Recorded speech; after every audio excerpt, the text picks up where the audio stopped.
एक और स्टूडेंट ने की आत्महत्या। A 16-year-old JEE student attempted suicide in Kota. हम सब सोचते होंगे इसने सुसाइड अपनी स्टडी प्रेशर्स के लिए की होगी, लेकिन इसके पीछे जिसका हाथ है उन्हें हम कुछ नहीं बोलते। कोचिंग सेंटर्स, जी हाँ, coaching centres.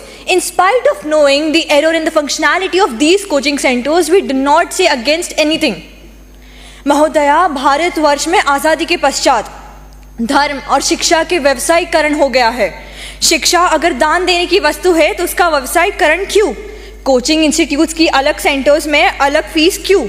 The classes in these coaching centers have been divided on the basis of the students' intelligence level। Brilliant students have been taught by excellent faculties and receive concession in their fees, whereas the average students are taught by average faculties and have to pay higher fees। ऐसा भेदभाव क्यों? जब सब students का एक ही लक्ष्य है तो उनमें भेदभाव क्यों करते हैं? Mal practices have occurred. IIT Kanpur में मीटिंग 7 बजे से लेकर 7:30 बजे तक चली और उसके पश्चात ही ये घोषित किया कि IIT का पेपर कैंसिल है। मीटिंग पेपर लीक की वजह से हुई थी। पेपर लीक एक कोचिंग इंस्टीट्यूट के एक्स्ट्रा क्लास में लीक की गई थी।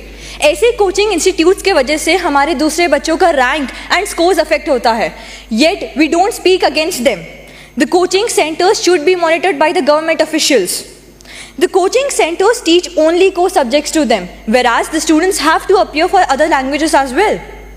कोचिंग्स को ये लगता है कि वो उन्हें एंट्रेंस टेस्ट के लिए तैयार कर रहे हैं, लेकिन उनकी 12th का क्या? उन्हें अपने सिलेबस में रीजनल लैंग्वेजेस भी ऐड करना चाहिए।